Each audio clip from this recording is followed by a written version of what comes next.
সুবহানাল্লাহ লা লা ইলাহা পাগর বলে এক আল্লাহ সমুদ্র বলে এক আরে সৃষ্টি কোল সবাই বলে আমরাও বলি এক আল্লাহ সুবহানাল্লাহ জোরে আলহামদুলিল্লাহ লা ইলাহা ইল্লাল্লাহ লা ইলাহা সুবহানাল্লাহ ওয়ালহামদুলিল্লাহ ইলাহা লা ইলাহা ইল্লাল্লাহ লা ইলাহা লা ইলাহা ইল্লাল্লাহ মুহাম্মাদুর রাসূলুল্লাহ সাল্লাল্লাহু আলাইহি ওয়াসাল্লাম। জিকির করলে লাভ হয় না ক্ষতি হয়? বান্দা যখন গুনাহ করতে করতে কলবটা ময়লা হয়ে যায় তখন আল্লাহ পাকের জিকিরের ধাক্কায় বান্দার কলব পরিষ্কার হয়ে মদিনার আয়না হয়ে যায়। জোরে বলুন বলুন তো আমাদের গুনাহ আছে কিনা? জিকিরের মাধ্যমে গুনাহ মাফ হোক চাই কি চাই না? আল্লাহ পাক যেন আজকের মাহফিলের উসিলায় জিকিরের উসিলায় আল্লাহ পাক যেন আমাদের গুনাহ মাফ করে দেয়। জোরে বলুন আমিন। আল্লাহ আল্লাহ আল্লাহ আল্লাহ আল্লাহ আল্লাহ আল্লাহ আল্লাহ আল্লাহ আল্লাহ আল্লাহ আল্লাহ আল্লাহ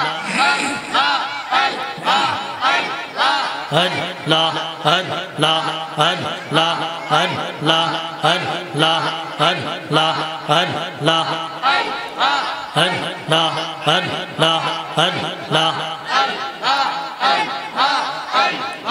জিকির কর জিকির কর জিকির কর মোহাম্মদ গহওয়ার জিকিরতে মাওলা রাজি আহর রাজি নবী গওন মাশাআল্লাহ আল্লাহ আল্লাহ আল্লাহ আল্লাহ আল্লাহ জিকির কর জিকির কর জিকির কর মোহাম্মদ গহওয়ান জিকিরতে মাওলা রাজি আর রাজি নবী গওন মাশাআল্লাহ আল্লাহ মারহাবা আল্লাহ জবান জবান আল্লাহ আল্লাহ আল্লাহ আল্লাহ হস্ত দিলা সে বিবার জিব্বা দিলা ডাকতে তারে হস্ত দিলা সে বিবার জিব্বা দিলা ডাকতে তারে নয়ন দিলা দেখিবারে নয়ন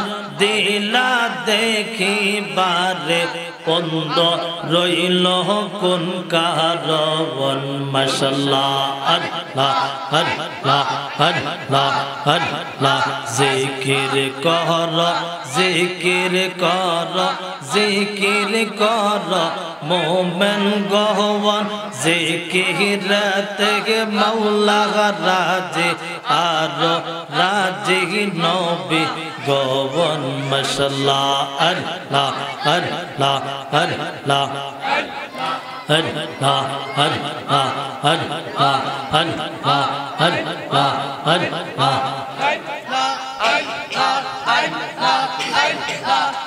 আল্লাহ আল্লাহ আল্লাহ জিকির কর জিকির কর কলবের ময়লা দূরী কর জিকির কর জিকির কর কলবের ময়লা দূরি কর মুর্দা কলব জিন্দা হইবে মুর্দা কলব জিন্দা হইবে আল্লাহ পাকের জিকিরে মাশাআল্লাহ আল্লাহ মারহাবা আল্লাহ আল্লাহ আল্লাহ আল্লাহ আল্লাহ আল্লাহ জিকির কর কলবের ময়লা দূরি কর জিকির কর কলবের ময়লা দূরি কর মুর্দা কলব জিন্দা হইবে মুর্দা কলব জিন্দা হইবে আল্লাহ পাকের জিকিরে মাশাআল্লাহ আল্লাহ আল্লাহ আল্লাহ আল্লাহ আল্লাহ আল্লাহ আগুন পানি মাটি বাতাস এক যোগেতে করলো প্রকাশ আগুন পানি মাটি বাতাস এক যোগেতে করলো প্রকাশ আদমের আদব দেখে আদব দেখে আল্লাহ তাআলা খুশি হয় মাশাআল্লাহ আল্লাহ আল্লাহ আল্লাহ আল্লাহ আল্লাহ আল্লাহ আল্লাহ আল্লাহ আল্লাহ একদিন নিয়া যাইবা ইমানদার বানাইয়া গানিও ইমানদার বানাইয়া গানিও নবী জি হলো ইমানের মূল সবার বোঝার তৌফিক দিও মাশাআল্লাহ আল্লাহ আল্লাহ আল্লাহ আল্লাহ আল্লাহ আল্লাহ আল্লাহ একদিন নিয়া যাইবা ইমানদার বানাইয়া গানিও ইমানদার বানাইয়া গানিও নবীজির প্রেম ইমানের মূল সবার বোঝার তৌফিক দিও মাশাআল্লাহ আল্লাহ আল্লাহ হাদিসে ইয়া হাব্বা আছে বলছে নবী পাক রাসূল মাশাআল্লাহ আল্লাহ হাদিসে ইয়া হাব্বা আছে বলছে নবী সাল্লাল্লাহু মাশাআল্লাহ खोई जहाँ तुमरा देखो नारे खोई जहाँ तुमरा देखो नारे बुखारी शरीफेर प्रथमे ये माशाअल्लाह अल्लाह अल्लाह अल्लाह একদিন নিয়া যাইবা ইমানদার বানাইয়া গানিও ইমানদার বানাইয়া গানিও নবীজির প্রেম ইমানের মূল সবার বোঝার তৌফিক দিও মাশাআল্লাহ আল্লাহ আল্লাহ আল্লাহ আল্লাহ ফুল সে রাতের কঠিন পার अल्लाह अल्लाह ফুল সে রাতের কঠিন পার সেইখানে নবীকে পাবে ফুল সে রাতের কঠিন পার সেইখানে নবীকে পাবে যেই নবীকে না চিনিবে যেই নবীকে না চিনিবে জান্নাত পাবার আশা নাই ও মাশাআল্লাহ আল্লাহ আল্লাহ আল্লাহ হাসরের কঠিন দিন সেইখানে নবীকে পাবে হাসরের কঠিন দিন সেইখানে নবীকে পাবে যাবে যেই নবীকে মেনে নিবে যেই নবীকে মেনে নিবে জান্নাত হবে ঠিকানা ইয়া মাশাআল্লাহ আল্লাহ আল্লাহ আল্লাহ আল্লাহ আল্লাহ আল্লাহ একদিন নিয়া যাইবা ঈমানদার বানাইয়া নিও ঈমানদার বানাইয়া নিও নবীজির প্রেম ঈমানের মূল সবার বোঝার তৌফিক দিও মাশাআল্লাহ আল্লাহ আল্লাহ আল্লাহ আল্লাহ আল্লাহ আল্লাহ আল্লাহ আল্লাহ আল্লাহ আল্লাহ আল্লাহ আল্লাহ আল্লাহ আল্লাহ লা ইলাহা ইল্লাল্লাহু মুহাম্মাদুর রাসূলুল্লাহ সাল্লাল্লাহু আলাইহি ওয়াসাল্লাম। তুমি যে এত হাসি খুশি, তুমি যে পুল সিরাত পার হতে হবে, তোমার সেই চিন্তা আছে? আমরা প্রত্যেকটা মানুষ কবরে যাওয়ার পরে আমাদেরকে পুল সিরাত পার হতে হবে, তো আমাদের একটু চিন্তার দরকার আছে কিনা? আর জোরে বলুন, দরকার আছে কিনা? তো আমরা যদি চিন্তা করি, তাহলে আমরা যদি সেটা চিন্তা মনে করি, তাহলে আমরা আল্লাহ পাকের হুকুম মানা দরকার আছে কিনা? ভাই প্রোগ্রামে আছি তো তাহলে আমরা যদি ওই জিনিসটা চিন্তা করি, তাহলে আল্লাহর হুকুম মানা দরকার আছে কিনা? আর জোরে বলুন, আছে কিনা? তাহলে আল্লাহর হুকুম মানলে নামাজ পড়তে হবে, ঠিক কিনা বলেন?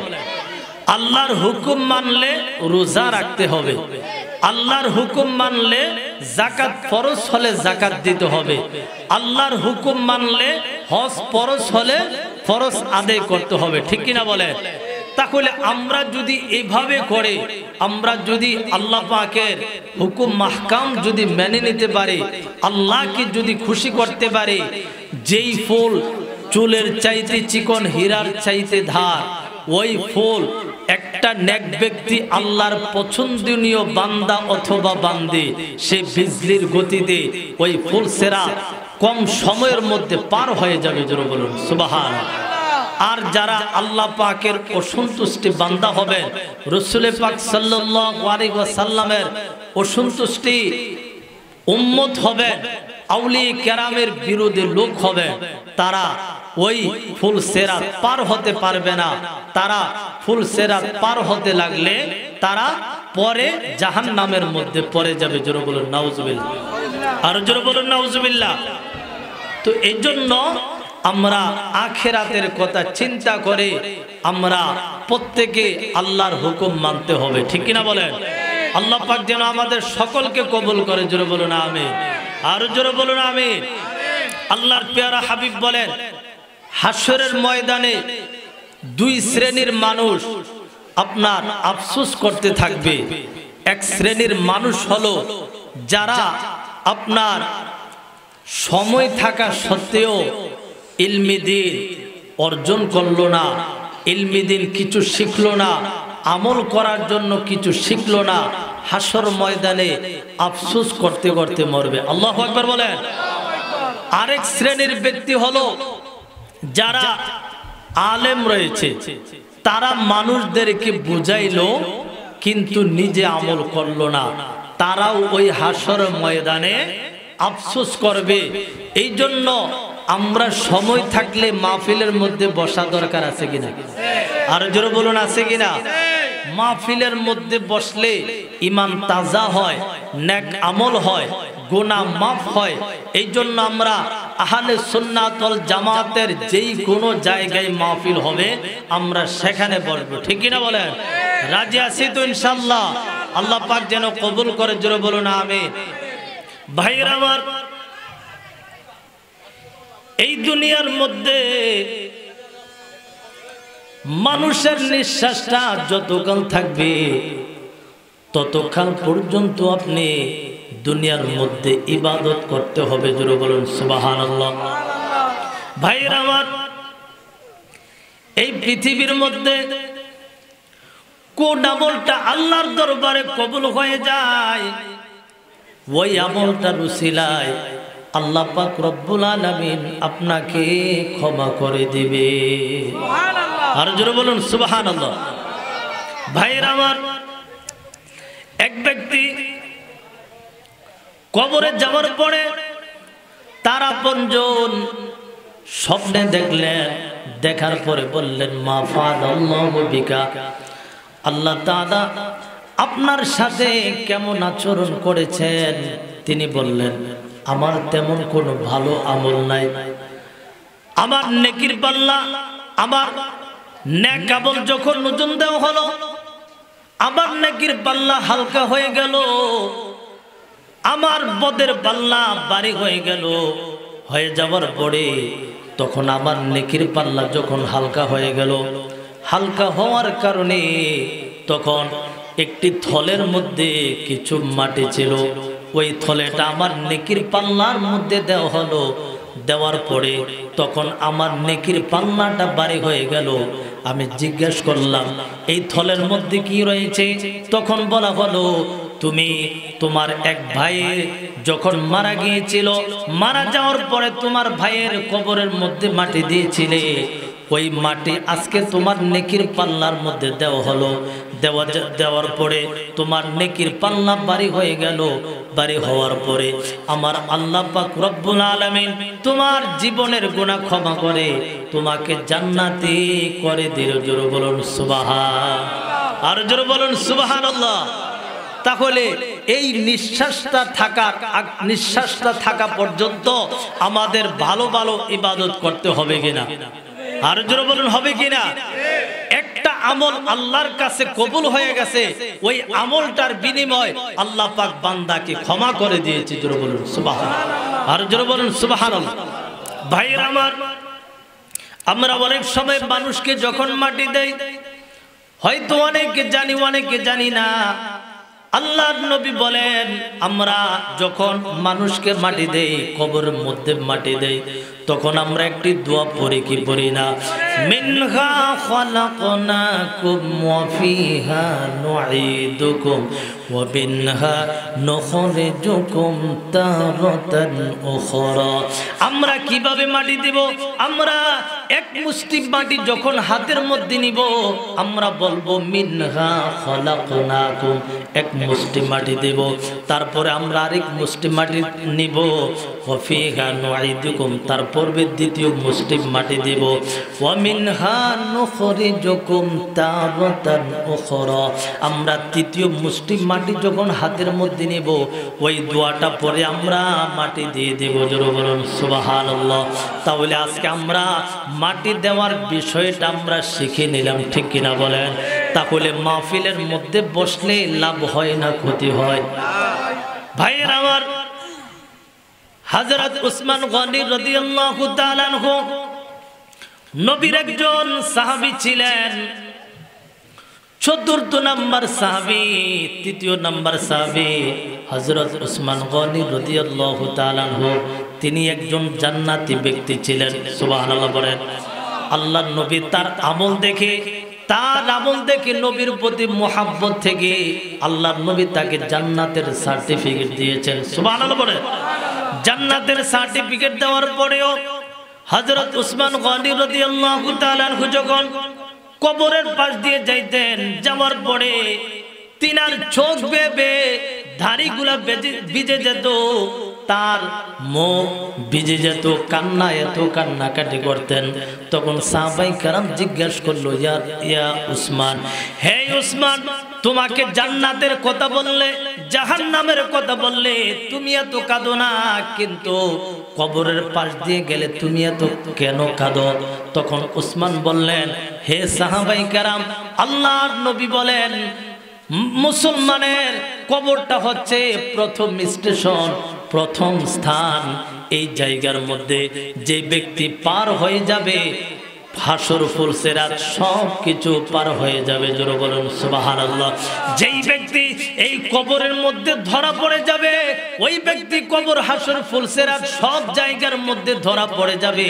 আমি আমার নবীও যদি আমাকে জান্নাতের সার্টিফিকেট দিয়েছেন, তারপরেও আবার কবরটা দেখলে কেন জানে ভয় লাগে।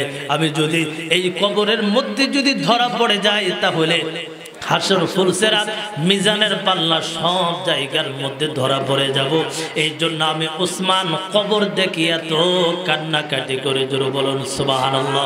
ভাইয়ের আমার, যেই উসমান জান্নাতি ব্যক্তি হওয়ার পরেও যিনি কবর পাশে দিয়ে গেলে যিনি এত কান্নাকাটি করেন, আর আমরা তো জান্নাতের সার্টিফিকেট পাই নাই। আমরা কত গুনাহ করেছি, আমরা কত গুনাহগার, আল্লাহর নাফরমান বান্দা। বলুন তো তারপরেও আমরা আল্লাহ পাকের খুশি করতে, আল্লাহ পাকের ইবাদত করার জন্য আমাদের দরকার আছে কিনা? আর জোরে বলুন আছে কিনা?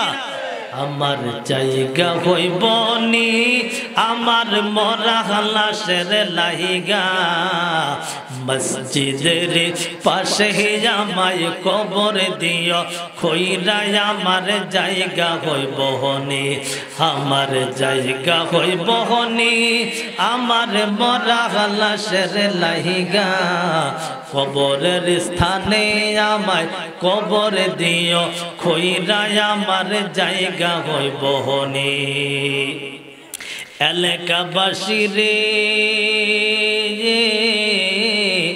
আমি তোমরার ছেলের মতো কয়দিনের লাগিয়া, মরার পরে সবাই আমায় যাইবারে বলিয়া, কষ্ট হইল 3.5 হাত, কষ্ট হইল 3.5 হাত, মাটি দিও খুইরা আমার জায়গা হইব নি, আমার জায়গা হইব নি আমার মরা লাশের লাইগা, মসজিদের পাশে আমায় কবর দিও, খইরা আমার জায়গা হইব নি, আমার জায়গা হইব নি আমার মরা লাশের লাইগা, মসজিদের পাশে আমায় কবর দিও, খইরা আমার।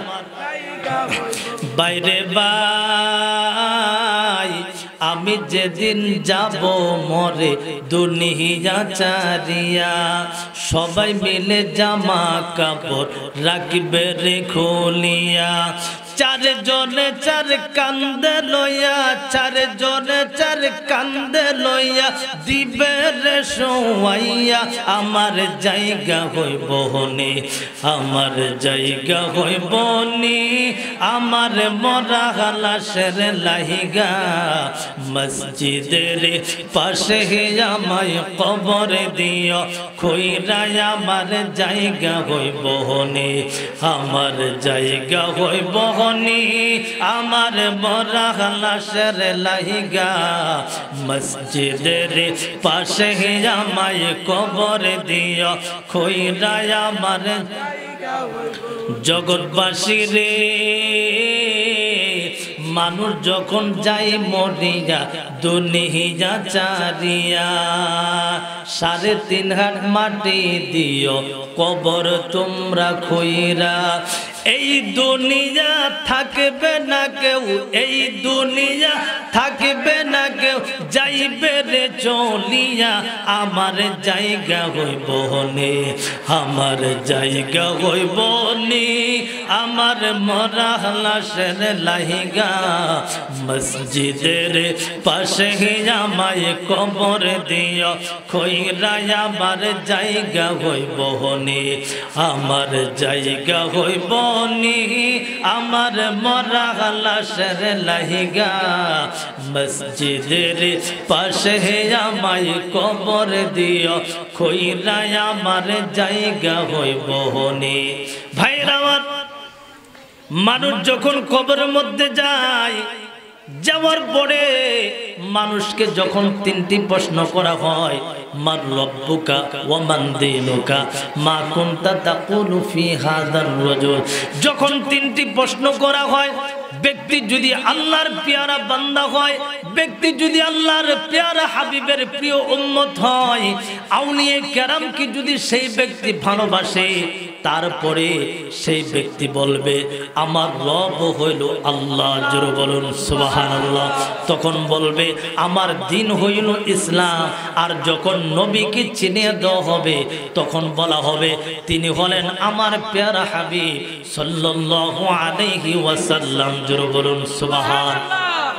যখন প্রশ্নের উত্তর দেওয়া হবে, প্রশ্নের উত্তর দেওয়ার পরে তখন ওই ব্যক্তিকে বলা হবে তুমি এমন ভাবে কবরের মধ্যে শুয়ে পড়ো যেভাবে তোমাকে দুলা দুলহানি যেভাবে ওই দুলা দুলহানি যেভাবে ঘরের মধ্যে শুয়ে থাকে কেউ তাদেরকে ডাক দেয় না, তেমনি ভাবে তুমি ওই কবরের মধ্যে শুয়ে থাকো।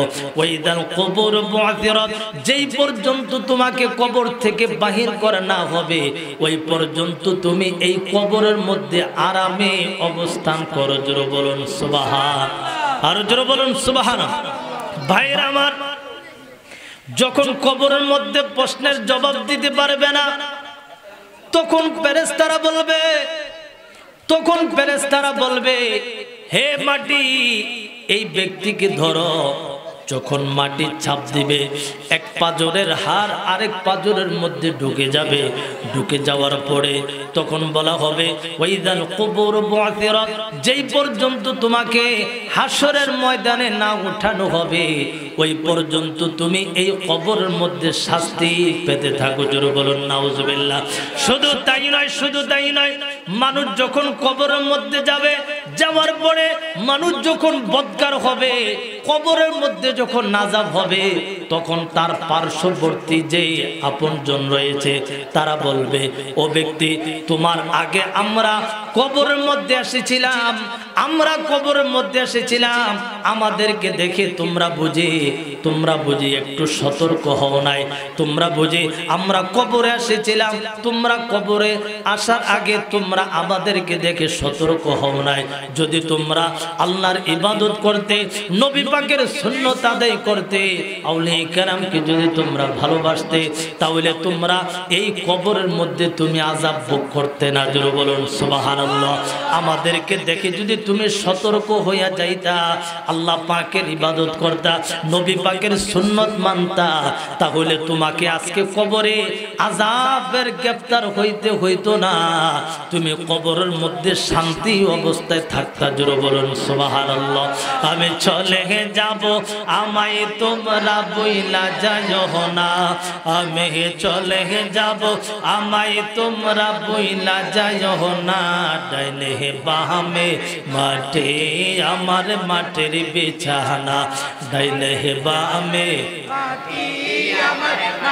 আমি চলে যাব আমায় তোমরা বইলা যাইও না, আমি চলে যাব আমায় তোমরা বইলা যাইও না, ডাইনে বামে মাটি না, ডাইনে বামে মাটি আমার। ভাইরা আমার, এই জন্য ওই কবরের কথা চিন্তা করে আমরা ইবাদত দরকার আছে কিনা, আরো জোরে বলুন আছে কিনা। আমরা নামাজ পড়তে চাই কি চাই না, আমরা ভালো কাজ করতে চাই কি চাই না। আল্লাহ পাকের ইবাদত করলে আমাদের যে গুনাহ রয়েছে, ভালো কাজ করলে ভালো কাজের কারণে আল্লাহ পাক রব্বুল আলামিন বান্দার গুনাহ ক্ষমা করে দেয়, জোরে বলুন সুবহানাল্লাহ। আর জোরে বলুন সুবহানাল্লাহ। আপনি একটি ভালো কাজ করবেন তখন আপনার গুনাহ ঝরে যাবে। আজকে যে মাহফিলের মধ্যে বসেছেন, ইবাদতের নিয়তে বসেছেন, আল্লাহ পাকের স্মরণ করেন, নবী পাকের দুরূদ পড়েন, এভাবে করার কারণে আল্লাহ পাক রব্বুল আলামিন আপনার আমলনামার মধ্যে আল্লাহ নেকি দিচ্ছেন, অপর দিকে আপনার গুনাহগুলো ক্ষমা করে দিচ্ছেন, জোরে বলুন সুবহানাল্লাহ। সালাতুন ইয়া রাসূলুল্লাহ ওম সালামুন ইয়া হাবিব বসেন আলাইকুম সালাতুন ইয়া রাসূলুল্লাহ আলাইকুম সালামুন ইয়া হাবিব এক জামানা সোহবতে বা আউলিয়া বেহতরিয়া যে সদে সালে তোয়াত বেরিয়া সলাতুনিয়া আলাইকুম সালামুনিয়া। ভাইরা আমার, নবীর কথা মানলে, নবীকে ভালোবাসলে আমার আল্লাহর কথা মানা হয়, নবীকে আল্লাহকে ভালোবাসা হয়ে যায়। সুবহানাল্লাহ বলেন, আর জোরে বলুন সুবহানাল্লাহ। তাহলে নবীকে ভালোবাসলে আমার আল্লাহকে ভালোবাসা হয়ে যায়। সুবহানাল্লাহ বলেন। আউলিয়া কেরামকে ভালোবাসলে আমার নবীর ভালোবাসা হয়, নবীকে ভালোবাসলে আমার আল্লাহকে ভালোবাসা হয়। সুবহানাল্লাহ বলেন। তাহলে বলুন তো, আমরা আউলিয়া কেরামকে ভালোবাসতে চাই কি চাই না? নবী পাককে ভালোবাসতে চাই কি চাই না? ভাইয়ের আমার, আহলে সুন্নাত ওয়াল জামাতের যেই মাহফিলগুলো রয়েছে, সেই মাহফিলগুলোর মধ্যে আউলিয়া কেরামের প্রশংসা হয়, আমার নবী পাকের প্রশংসা হয়, আমার আল্লাহ পাকের প্রশংসা হয়। সিদ্দিক আকবর, আশিকে আকবর, সুবহানাল্লাহ বলেন।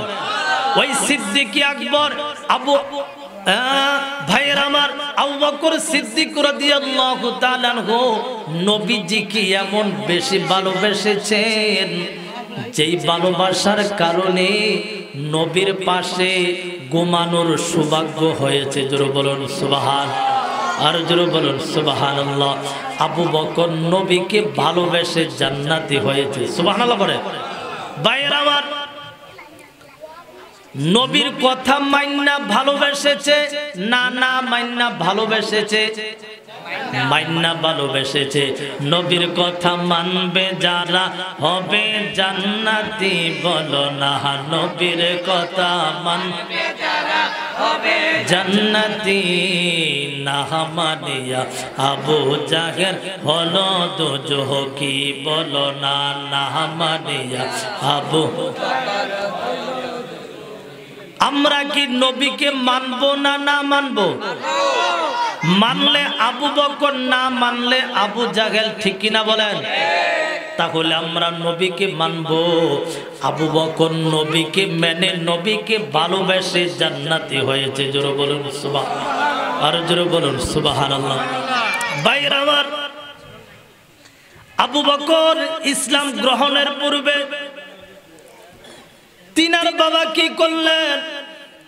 আবু বকরকে বললেন, হে আবু বকর, আমার সাথে তুমি আসো, একটি মূর্তির মধ্যে নিয়ে যাইয়া।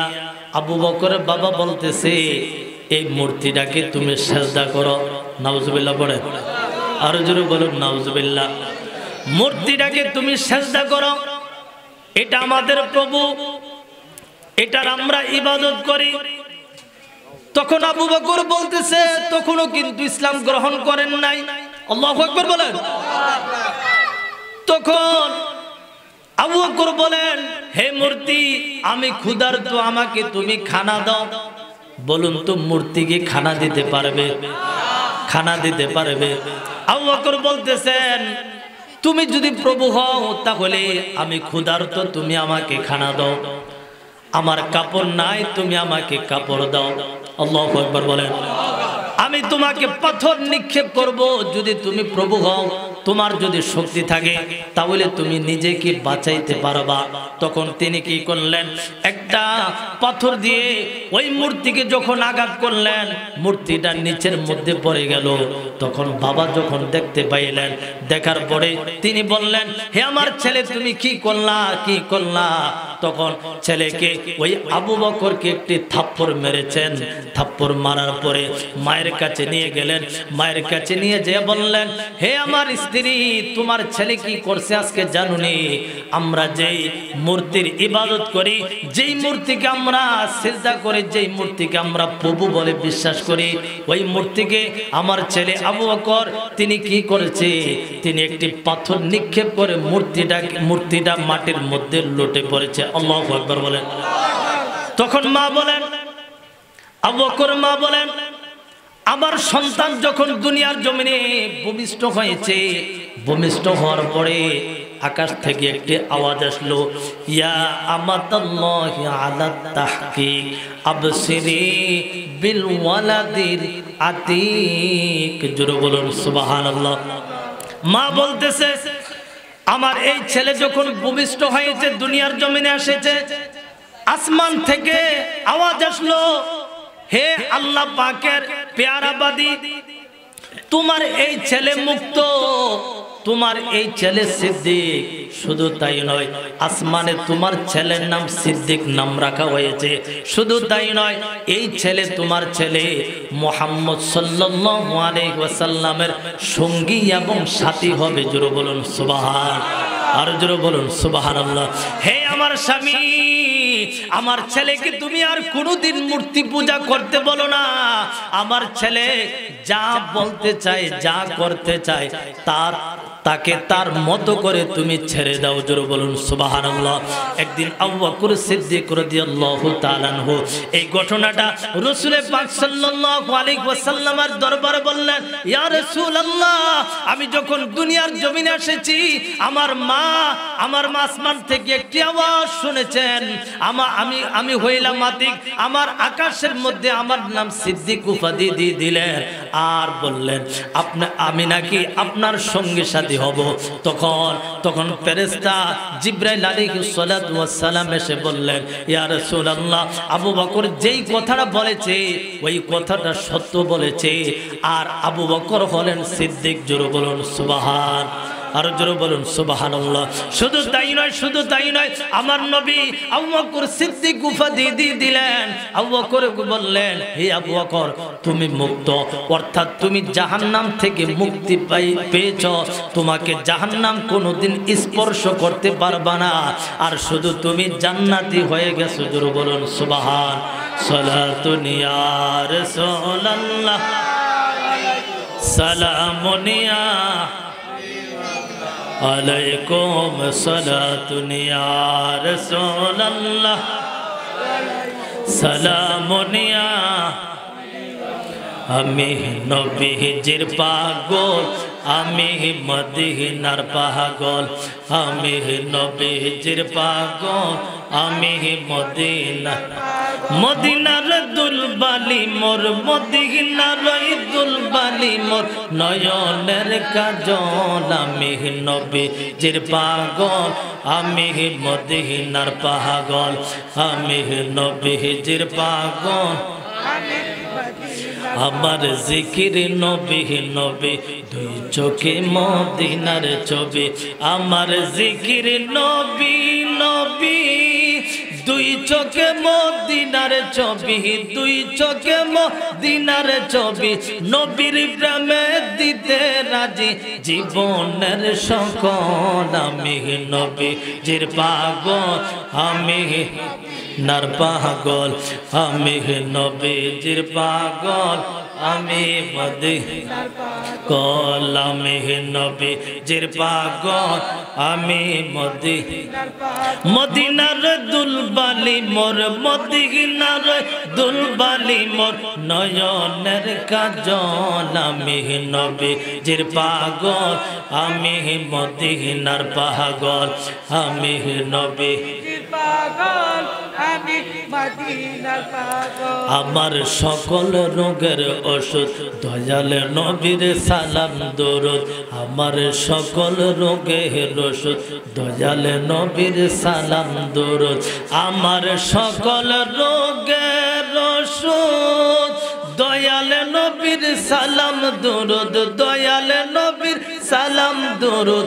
ভক্তি চিত্তে করি যখন হয় সুস্থ সবল, বলো না, ভক্তি চিত্তে করি যখন হয় সুস্থ সবল, আমি নবীজির পাগল, আমি মদিনার পাগল, আমি নবীজির পাগল, আমি মদিনার দুলবালি মোর, মদিনার নয়নের কাজল, আমি নবীজির পাগল, আমি মদিনার পাগল, আমি নবীজির পাগল, আমি মদিনার।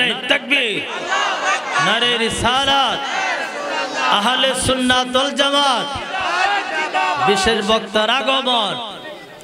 যেই আবু বকর সিদ্দিক নবীকে কেমন ভালোবেসেছেন, ওই সিদ্দিক আকবরের মতো আমরা মুমিন মুসলমান কিন্তু ভালোবাসতে পারবো না। তারপরেও আমরা যতটুকু সম্ভব নবীকে ভালোবাসবো, নবীর কথা মানবো। বলুন তো রাজি আছে কিনা? আরো জোরে বলুন আছে কিনা? ভাইয়ের আমার, পুরুষদের মধ্যে সর্বপ্রথম আবু বকর সিদ্দিক তিনি ইসলাম গ্রহণ করেছেন। সুবহানাল্লাহ বলেন। ইসলাম গ্রহণ করেছেন। গ্রহণ করার পরে এভাবে করে পুরুষ মহিলা যখন 38 যখন মুসলমান হয়ে গেল, মুসলমান হয়ে যাওয়ার পরে তখন প্রত্যেকটা মানুষ যখন ঈমান গ্রহণ করলো, মুসলমান হইল, গোপনীয়ভাবে ইসলাম গ্রহণ করলো, মুসলমান হইল, তখন আবু বকর সিদ্দিক একদিন বললেন, আমরা তো মুসলমানের সংখ্যা 38 জন হয়েছে, এখন আমরা প্রকাশ্যভাবে ইসলাম প্রচার করতে চাই। নবীজির কাছে প্রস্তাব করলেন। প্রথমে নবীজি মানা করলেন, না না এখনো করা যাবে না। আবার সাহাবায়ে কেরাম বললেন, ইয়া রাসূলুল্লাহ আমাদেরকে প্রকাশ্যভাবে ইসলাম প্রচারের সুযোগ করে দেন। বারবার বলার পরে তখন তিনি কি করলেন, তখন অনুমতি দিয়ে দিলেন। আবু বকর সিদ্দিক ওই সাহাবায়ে কেরামদেরকে নিয়ে হেরাম শরীফে তিনি প্রথম খুতবা দিলেন। তখন ইসলামের দাওয়াত দিতে যখন শুরু করলেন, শুরু করার পরে তখন চতুর্দিক থেকে কাফেরগণ মুসলমানদের উপর হামলা করতে শুরু করলো, তাদেরকে রক্তাক্ত করে দিল। আবু বকর সিদ্দিক রাদিয়াল্লাহু তাআলা আনহুকে রক্তাক্ত করে দিলেন। রক্তাক্ত করে দেওয়ার পরে তিনি বেহুশ হয়ে পড়লেন। তারপরে কি হলো, তারপরে তিনি বিকালবেলা যখন তিনার হোশ ফিরে আসলো, হোশ ফিরে আসার পরে তিনি তখন বলতেছে, চোখ খুলে বলতেছেন, আমার নবী কেমন আছে? আর জোরে বলুন সুবহানাল্লাহ। নিজে রক্তাক্ত হয়েছে, হোশ আসার পরে বলতেছেন আমার নবী কেমন আছে? জোরে বলুন সুবহানাল্লাহ। তাহলে ওই মুমিন মুসলমান নবীকে ভালোবাসা দরকার আছে কিনা? আরো জোরে বলুন আছে কিনা? আমি কম সময়ের মধ্যে ইনশাআল্লাহ শেষ করে দিচ্ছি, একটু খেয়াল করেন ভাইয়ের আমার। ওই আবু বকর সিদ্দিকের মা কি করলেন, খাবার নিয়ে আসলেন। আসার পরে বলতেছেন আমার নবী কেমন আছে? তখন আশেপাশের যারা রয়েছে তারা বলতেছে, যেই নবীর কারণে তুমি মার খেয়েছো, রক্তাক্ত হয়েছো, তারপরেও কেমনি ভাবে তুমি ওই নবীর নাম নিচ্ছ? নাউজুবিল্লাহ বলে, আর জোরে বলুন নাউজুবিল্লাহ। অবশেষে কি হলো, আবু বকরের বোন উম্মে জামিল তিনার কাছে যখন এই খবর পাঠানো হলো নবী কেমন আছে, তখন তিনি বললেন, হ্যাঁ নবী সুস্থ রয়েছে। জোরে বলুন সুবহানাল্লাহ। ওই আবু বকর সিদ্দিক বলেন, আমি যে পর্যন্ত আমার পেয়ারা হাবিবকে সরাসরি ভাবে না দেখবো, আমি ওই পর্যন্ত আমি একটি লোকমা খানা মুখে নেব না। জোরে বলুন সুবহানাল্লাহ। তাহলে বলুন তো ওই আবু বকর নবীকে কতই না বেশি ভালোবেসেছেন। আমরাও যদি উম্মতে মুহাম্মদী, আমরাও যদি আবু বকর মতো তো আমরা ভালোবাসতে পারবো না, তারপরেও আমরা ওই নবীকে আমাদের জানের চাইতে চেষ্টা করব নবীকে ভালোবাসার জন্য। আর আমরা যদি ভালোবাসতে পারি তাহলে আমরা হব ঈমানদার। আর আমাদের জন্য আল্লাহ পাক নামাজ, রোজা, হজ, যাকাত সব ইবাদত আমাদের জন্য ফরজ করেছেন। জোরে বলুন সুবহান, আর জোরে বলুন সুবহানাল্লাহ। সালাতুন ইয়া রাসূলুল্লাহ,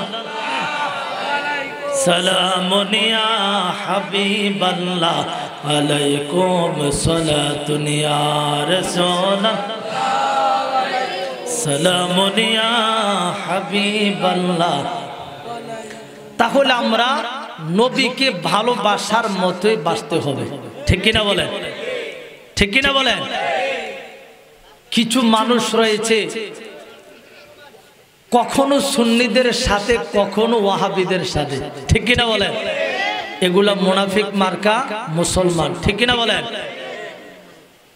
আমরা যারা সুন্নি রয়েছি বাঁচলেও সুন্নি মরলেও সুন্নি, ঠিক কিনা বলেন? তাহির সাহেব বলছিলেন তুমি কি আমি কি, সুন্নি সুন্নি, ঠিক কিনা বলেন? এই জন্য আমরাও বাঁচলেও সুন্নি মরলেও সুন্নি, ঠিক কিনা বলেন? আসলে না বললে নাই হয়। আপনার অবগত আছেন এনায়েতুল্লাহ আব্বাসী সাহেব, তিনি ভালো মাপের একজন আলেম, কিন্তু আসলে আমাদের সুন্নিদের সাথে দীর্ঘ সময় ছিল। কিন্তু এখন দেখা যায় জামাতের সাথেও আছে, ওয়াহাবিদের সাথেও আছে, সুন্নিদের সাথেও আছে, ঠিক কিনা বলেন? যারা জানেন যারা বুঝেন তারা বুঝেন। আসলে এলেম এক জিনিস, ঈমান আকীদা আরেক জিনিস, ঠিক কিনা বলেন? এলেম এক জিনিস, ঈমান আকীদা আরেক জিনিস। আমরা সব সময় সুন্নি, সব সময় সুন্নিয়ে থাকবো, ঠিক কিনা বলেন? আমরা কি ওয়াহাবিদের সাথে মিলতে পারি? জামাতের সাথে মিলতে পারি? আমরা মিলতে পারি না। তো আমরা যদি কখনো জামাত, কখনো ওয়াহাবি, কখনো সুন্নি।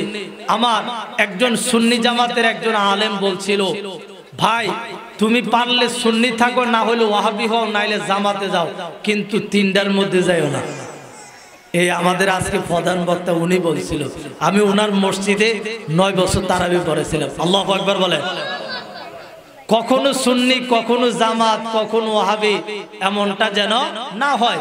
আমরা সদা সর্বদাই আমরা আহলে সুন্নাত ওয়াল জামাতের মধ্যে থাকবো। আল্লাহ পাক যেন কবুল করে, জোরে বলুন আমিন।